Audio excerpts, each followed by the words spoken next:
Hello अस्सलाम वालेकुम। आज हम डिस्कस करते हैं एंडो मेम्ब्रेन सिस्टम।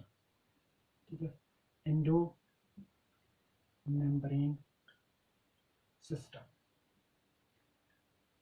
अब देखो, इस एंडो मेम्ब्रेन सिस्टम में मेनली क्या होते हैं, 4 ऑर्गेनलीज जो होता है इन्वॉल्व होते हैं। ठीक है, नंबर 1 इसमें देखो, पहला जो होते हैं एंडोप्लाज्मिक रेटिकुलम होते हैं, दूसरा जो होते हैं गोल्जी बॉडीज या गोल्जी कॉम्प्लेक्स कहते हैं, और तीसरा जो होते हैं इसमें लाइसोसोम्स होते हैं, और फोर्थ जो पार्ट होते हैं यहाँ पे वैक्यूल्स होते हैं,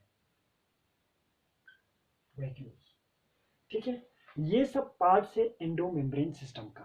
अब देखो, इन सब का एक तो देखो, ये कोऑर्डिनेट मैनर में क्या करते हैं, काम करते हैं, और उसका और इन सब ऑर्गेनलीज का क्या होता है, ओरिजिन्स क्या होते हैं, सेम होते हैं। देखो, एंडोप्लाज्मिक रेटिकुलम से ही क्या बनते हैं, गोल्जी बॉडीज बनते हैं, और इस गोल्जी बॉडीज से ही हमें क्या बनते हैं, लाइसोसोम्स बनते हैं, और एंडोप्लाज्मिक रेटिकुलम से ही हमें क्या बनते हैं, वैक्यूल्स भी बनते हैं। अब देखो, इन सब का क्या है, ओरिजिन्स वेज। ठीक है, इन सब का एक दूसरे के साथ क्या है, लिंक है। और दूसरा मेन इंपॉर्टेंट पॉइंट जो क्या होते हैं, ये सब क्या करते हैं, कोऑर्डिनेट मैनर में काम करते हैं। ठीक है, अब इस एंडो मेम्ब्रेन सिस्टम का पार्ट नहीं होता है, एक तो देखो माइटोकॉन्ड्रिया नहीं होते हैं, दूसरा क्लोरोप्लास्ट नहीं होते हैं, और तीसरा जो होते हैं परऑक्सीसोम, पर ऑक्सीसोम्स। ये तीनों ऑर्गेनलीज जो होते हैं एंडो मेम्ब्रेन सिस्टम का पार्ट नहीं होते हैं। ठीक है, अब देखो हम इनको समझते हैं। सबसे पहले माइटोकॉन्ड्रिया क्या काम करते हैं, ये करते हैं, देखो रेस्पिरेशन में काम करते हैं, और मोस्टली जो ये काम करते हैं उसको हम कहते हैं ऑक्सीडेटिव फॉस्फोरिलेशन, फॉस्फोरिलेशन। अब देखो, ये ऑक्सीडेटिव फॉस्फोरिलेशन का मतलब क्या होता है, इसमें कुछ कंपाउंड्स का ऑक्सीडेशन किया जाता है, जिसकी वजह से यहाँ पे क्या बनते हैं, एटीपी बनते हैं। मोस्टली जो यहाँ पे ऑक्सीडाइज होता है NADH2 एंड FADH2 का क्या होते हैं, ऑक्सीडाइज होता है। इसका ऑक्सीडेशन होने की वजह से यहाँ पे क्या बनते हैं, देखो ADP प्लस इनऑर्गेनिक फॉस्फेट के बीच में बॉन्ड फॉर्मेशन होते हैं, और यहाँ पे हमें क्या मिलते हैं, एटीपी मिलते हैं। ठीक है, ये फंक्शंस कहां पे होते हैं, माइटोकॉन्ड्रिया में। तो देखो, इनके काम से ये क्या है, बिल्कुल अलग है। और एक तो ये हो गया, इसी तरह जो क्लोरोप्लास्ट होते हैं ये क्या करते हैं, फोटो फॉस्फोरेलेशन करते हैं। इसका मतलब क्या हो गया, ये लाइट एनर्जी को यूज करके क्या बनाते हैं, एटीपी बनाते हैं। यहां पे भी क्या होते हैं, प्रोडक्शन ऑफ एटीपी होते हैं। अब देखो, इन दोनों का फंक्शंस इन ऑर्गेनलीज से क्या है, अलग है। इसीलिए ये जो ऑर्गेनलीज होता है, ये पार्ट नहीं होता है एंडो मेम्ब्रेन सिस्टम का। ठीक है, पहला रीजन तो ये हो गया, इसका फंक्शन अलग है। दूसरा देखो, इनमें जो मेम्ब्रेन्स होता है, ये डबल मेम्ब्रेन बोन ऑर्गेनलीज होता है, डबल मेम्ब्रेन बोन ऑर्गेनलीज होते हैं, बोन ऑर्गेनलीज। ये क्या होते हैं, इनका डबल मेम्ब्रेन सिस्टम होते हैं। देखो, एक आउटर मेम्ब्रेन होता है और दूसरा इनर मेम्ब्रेन होता है, इस तरह। ठीक है, अगर हम माइटोकॉन्ड्रिया की बात करें तो इस तरह इनर मेम्ब्रेन होता है, और इसके ऊपर क्या होता है, आउटर मेम्ब्रेन होता है। इसी तरह क्लोरोप्लास्ट के क्या होते हैं, इस तरह आउटर मेम्ब्रेन होते हैं और इनर मेम्ब्रेन होता है। ठीक है, और देखो जो प्रोटीन, देखो साइंटिस्ट होने के बाद जो ट्रांसपोर्ट होता है डिफरेंट ऑर्गेनलीज को, देखो अगर लाइसोसोम्स को अगर प्रोटीन ट्रांसपोर्ट करना है तो साइंटिस्ट कहां पे होंगे, rough parts of the endoplasmic reticulum, इसके बाद गोल्जी बॉडीज को लेगा, अल्टीमेटली कहां पहुंचेगा, लाइसोसोम्स को। लेकिन देखो, जो प्रोटीन ट्रांसपोर्ट होता है माइटोकॉन्ड्रिया, क्लोरोप्लास्ट एंड पेरोक्सोसोम्स में, वो प्रोटीन सिंथेसिस होता है फ्री राइबोसोम्स के साथ। मोस्टली जो राइबोसोम्स होता है वो अटैच्ड होते हैं rough surface of the endoplasmic reticulum के साथ। लेकिन देखो, जो प्रोटीन्स माइटोकॉन्ड्रिया, क्लोरोप्लास्ट एंड पेरोक्सोसोम के लिए सिंथेसिस होता है और वो ट्रांसपोर्ट होता है, ठीक है, इन ऑर्गेनलीज को, वो कहां पे सिंथेसिस होते हैं, फ्री राइबोसोम्स जो साइटोप्लाज्म में प्रेजेंस होता है without the aid of any membrane, और वहां पे वो सिंथेसिस होने के बाद ट्रांसपोर्ट होता है। इन में से किसी ऑर्गेनलीज का यूटिलाइज नहीं होता उस टाइम पे। ये दो मेन रीजन है, इसीलिए इनको हम एंडो मेम्ब्रेन सिस्टम का पार्ट नहीं मानते हैं। ठीक है, अब देखो, सबसे पहले हम इसमें डिस्कस करते हैं एंडोप्लाज्मिक रेटिकुलम का। ठीक है,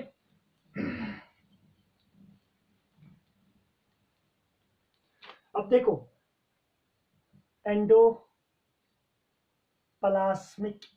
रेटिकुलम,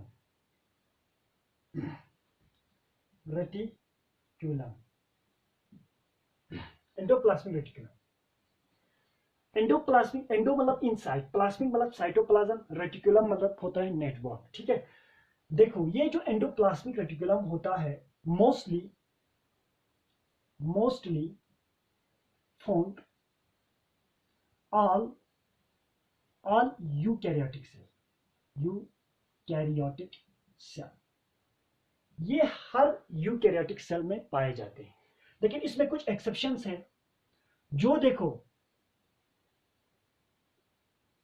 मैमेलियन मैच्योर आरबीसी होते हैं, रेड ब्लड सेल्स, इसमें क्या होते हैं एंडोप्लाज्मिक रेटिकुलम क्या होते हैं, एंडोप्लाज्मिक रेटिकुलम क्या होते हैं, एब्सेंट होते हैं। याद रखना ये बात। ठीक है, जो देखो मैच्योर मैमेलियन आरबीसी होते हैं उसमें एंडोप्लाज्मिक रेटिकुलम क्या होते हैं, एब्सेंट होते हैं। अब देखो इसमें सिर्फ एंडोप्लाज्मिक रेटिकुलम ही एब्सेंट नहीं होता, इसमें जितने भी ऑर्गेनेलिस होते हैं वो सभी प्रेजेंट नहीं होता है। ठीक है, जब ये मैच्योर हो जाते हैं तो ये जितने भी ऑर्गेनेलिस है वो सब क्या होते हैं, यहाँ से खत्म हो जाते हैं। ठीक है, अब देखो जितने भी हमारे प्रोकैरियोटिक सेल्स होते हैं, प्रोकैरियोटिक सेल्स होते हैं, उन सब में एंडोप्लाज्मिक रेटिकुलम क्या होते हैं, एब्सेंट होते हैं। क्योंकि इससे पहले के लेक्चर में जब मैं टाइप्स ऑफ द सेल पढ़ा था उसमें मैंने आप लोगों को बताया था prokaryotic cell does not have endo, ये जो does not contain is the organelles, तो एंडोप्लाज्मिक रेटिकुलम भी क्या है, ऑर्गेनेलिस है, और ये इसमें प्रेजेंस नहीं होता है। ठीक है, अब देखो ये समझ आया यहां तक। अब इसके बाद देखो elements of endoplasmic reticulum, elements of endoplasmic reticulum. Basically endoplasmic reticulum का 3 मेन एलिमेंट्स होता है, पहले हम उनको समझते हैं। एक होता है देखो इसमें सिस्टर्नी, ठीक है, दूसरा होते हैं इसमें विजिकल्स, और तीसरा होते हैं इसमें ट्यूब्यूल्स। क्या होते हैं, ट्यूब्यूल्स। अब देखो हम इस 3 main elements of endoplasmic reticulum को समझते हैं। ये जो सिस्टर्नी होते हैं ये प्रेजेंस होते हैं टुवर्ड्स द न्यूक्लियर मेम्ब्रेन। ये कहां पे प्रेजेंस होता है, न्यूक्लियर मेम्ब्रेन के पास ये प्रेजेंस होता है। और ये देखो इसके सरफेस पे क्या होते हैं, राइबोसोम्स अटैच्ड होते हैं, ribosomes attached with the surface, attached होते हैं किसके साथ, इस एंडोप्लाज्मिक रेटिकुलम के साथ, सिस्टर्नी के साथ राइबोसोम्स अटैच्ड होते हैं। ठीक है, और देखो इसका जो फंक्शंस होता है मेनली ये क्या करते हैं, प्रोटीन सिंथेसिस करते हैं। ये क्या करते हैं, मोस्टली प्रोटीन सिंथेसिस करते हैं एंड ट्रांसपोर्ट, प्रोटीन सिंथेसिस भी करते हैं और उसका ट्रांसपोर्ट भी करते हैं। ठीक है, ये देखो सिस्टर्नी कहां पे होते हैं, टुवर्ड्स द न्यूक्लियर मेम्ब्रेन। ठीक है, और इसके साथ राइबोसोम्स अटैच्ड होते हैं और ये क्या काम करते हैं, प्रोटीन सिंथेसिस करते हैं और ट्रांसपोर्ट ऑफ प्रोटीन में क्या करते हैं, ये मदद करते हैं। ठीक है, अब देखो इसका, देखो ये हमारा क्या है, न्यूक्लियर मेम्ब्रेन। सपोज जिस तरह से हमारा न्यूक्लियर मेम्ब्रेन है, इस न्यूक्लियर मेम्ब्रेन से इस तरह के एक और ग्रोथ होते हैं जो इस तरह से देखो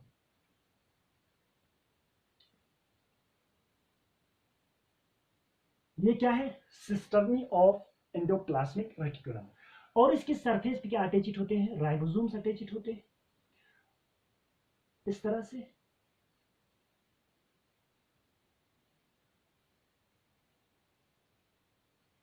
ठीक है, और इसी को हम क्या कहते हैं, सिस्टर्नी कहते हैं, और इस साइड को हम क्या कहते हैं, ल्यूमेन्स कहते हैं, जो हेल्पफुल होते हैं। यहाँ पे क्या होते हैं, मॉडिफिकेशंस ऑफ प्रोटीन्स होते हैं। ठीक है, वो मैं बाद में समझाऊंगा। अब देखो, अब दूसरा जो होते हैं विजिकल्स, सपोज विजिकल्स इस तरह से होते हैं जो क्लोज होते हैं, किसके क्लोज होते हैं, सिस्टर्नी के क्लोज होते हैं। ठीक है, और ये बनते भी वहां से ही है। अब देखो ये क्या है, हमारा विजिकल्स है, और इस वेसिकल के सरफेस पे भी क्या अटैचिड होते हैं, राइबोसोम्स अटैचिड होते हैं। देखो इसका नेचर क्या है, सिफ्रिकल इन नेचर, ठीक है। और ये कहां से होते हैं, फॉर्मेड बाय, कहां से बनते हैं ये, सिस्टर्नी, सिस्टर्नी से बनते हैं ये, ठीक है। और ये कहां पे प्रेजेंस होते हैं, नियर टू सिस्टर्नी। और इसका भी फंक्शंस, ये भी क्या करते हैं, प्रोटीन सिंथेसिस में काम करते हैं ये भी, ठीक है। ये इस तरह से होते हैं। अब इसके बाद देखो ट्यूब्यूल्स, ट्यूब्यूल्स कहां पे प्रेजेंस होता है, देखो सपोज ये हमारा एक सेल है और ये इसका क्या है, न्यूक्लियस है, ठीक है। अब देखो न्यूक्लियस का इस तरह से, यहां से देखो इस तरह से हमारा क्या है, एंडोप्लाज्मिक रेटिकुलम है। जो एंडोप्लाज्मिक रेटिकुलम किसके नजदीक है, न्यूक्लियर मेम्ब्रेन के, और इसके सरफेस पे क्या अटैच्ड है, राइबोसोम्स, और इसी को हम क्या कहते हैं, सिस्टर्नी कहते हैं, ठीक है। और इसके पास में इस तरह के वेसिकल्स होते हैं जिसके सरफेस पे भी क्या होते हैं, राइबोसोम्स अटैच्ड होते हैं, ठीक है। अब देखो इस वाले पोर्शन जो राइबोसोम्स के साथ अटैच्ड नहीं होते, इसी को हम क्या कहते हैं, ट्यूब्यूल्स कहते हैं। क्या कहते हैं, ट्यूब्यूल्स। अब देखो ट्यूब्यूल्स कहां पे होते हैं, नियर टू प्लाज्मा मेम्ब्रेन, कहां पे होते हैं, प्लाज्मा मेम्ब्रेन के पास में होते हैं, near to plasma membrane. And देखो इसके साथ राइबोसोम्स फ्री होते हैं, ये राइबोसोम्स इसके सरफेस पे अटैच्ड नहीं होते हैं। अब इसका फंक्शन देखो, ये क्या काम करते हैं, biosynthesis of lipids, biosynthesis of lipids, ठीक है। क्या करते हैं ये, बायोसिंथेसिस ऑफ लिपिड करते हैं, ठीक है। देखो एकदम फास्ट हम क्या करते हैं, इसको थोड़ा रिकैप कर लेते हैं। एंडोप्लाज्मिक रेटिकुलम जितने भी यूकैरियोटिक सेल हैं सब में प्रेजेंस होते हैं, ठीक है। और जो मेमेलियन मैच्योर जो आरबीसी होते हैं, इसमें एंडोप्लाज्मिक रेटिकुलम क्या होते हैं, एब्सेंस होते हैं। प्रोकैरियोटिक सेल्स, जितने भी प्रोकैरियोटिक सेल्स हैं उन सब में एंडोप्लाज्मिक रेटिकुलम क्या होते हैं, एब्सेंस होते हैं।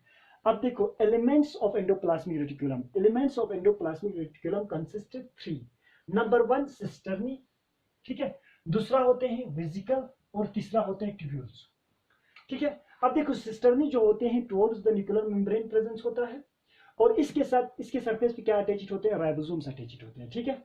अब देखो इसका मेन फंक्शंस क्या होते हैं, सिस्टर्नी का प्रोटीन सिंथेसिस करते हैं एंड ट्रांसपोर्ट करते हैं, ठीक है।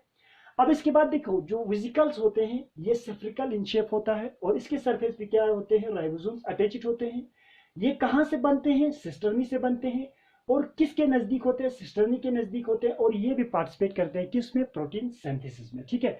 इसके बाद देखो जो ट्यूब्यूल्स होता है वो क्या होते हैं, away from nuclear membrane and near to the plasma membrane होते हैं, ठीक है। इसके सरफेस पे कोई राइबोसोम अटैच्ड नहीं होता है, और इसका मेन फंक्शन है बायोसिंथेसिस ऑफ लिपिड्स में, ठीक है।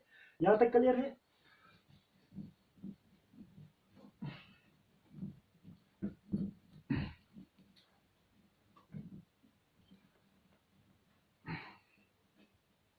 अब इसके बाद देखो जो एंडोप्लाज्मिक रेटिकुलम होते हैं उसको हम दो कैटेगरीज में डिवाइड कर सकते हैं। एक को हम कहते हैं रफ एंडोप्लाज्मिक रेटिकुलम, दूसरे को हम कहते हैं स्मूथ एंडोप्लाज्मिक रेटिकुलम, ठीक है। अब रफ हम क्यों कहते हैं, देखो पहले मैं यहां पे अच्छे से ड्रॉ करता हूं। ये क्या है, एक एनिमल सेल है, और ये इसका क्या है, न्यूक्लियस है, और न्यूक्लियस के पास इस तरह से न्यूक्लियर पोर्स रहते हैं जहां पे क्या होंगे, एक्सचेंज ऑफ मॉलिक्यूल्स होते हैं inside and outside of the nucleus, ठीक है। और देखो इस सरफेस के साथ क्या अटैच्ड होते हैं, इस तरह के स्ट्रक्चर्स होते हैं जिसको हम क्या कहते हैं, राइबोसोम्स कहते हैं, ठीक है। स्पेस का मैं थोड़ा ही बना पाऊंगा यहाँ पे। अब देखो इस तरह से होते हैं, ठीक है।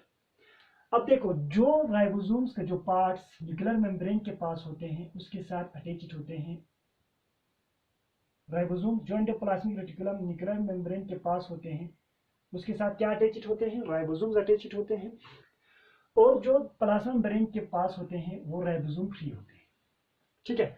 और इसी को हम कहते हैं स्मूथ एंडोप्लाज्मिक रेटिकुलम। और इस वाले पोर्शंस को कहते हैं हम रफ एंडोप्लाज्मिक रेटिकुलम।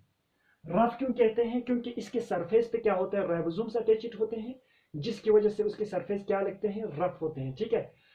और जो स्मूथ होता है, इसके सरफेस पे कोई राइबोसोम्स अटैच्ड नहीं होता है। देखो अब सपोज ये हमारा क्या है, ये हमारा सरफेस है, ये न्यूक्लियर मेम्ब्रेन है। सपोज ये न्यूक्लियर मेम्ब्रेन है, इसके बाहर क्या है हमारा, ये एंडोप्लाज्मिक रेटिकुलम है। ठीक है। इसके बाहर क्या अटैच्ड है हमारा, राइबोसोम्स अटैच्ड है। अब राइबोसोम्स ऐसे ही यहाँ पे अटैच नहीं हो सकता, यहाँ पे एक पार्टिकुलर प्रोटीन्स होता है जो हेल्प करते हैं राइबोसोम्स को अटैच होने में, किसके साथ, इस एंडोप्लाज्मिक रेटिकुलम के साथ। और इसी प्रोटीन का नाम होता है राइबोफोरिन। देखो अगर कोई आप में से कोई अगर नीट करना चाहते हैं तो इस तरह के छोटे छोटे पॉइंट्स को आपको याद रखना पड़ेगा। ठीक है। Ribophorin is responsible for the attachment of ribosome on the surface of endoplasmic reticulum. ठीक है।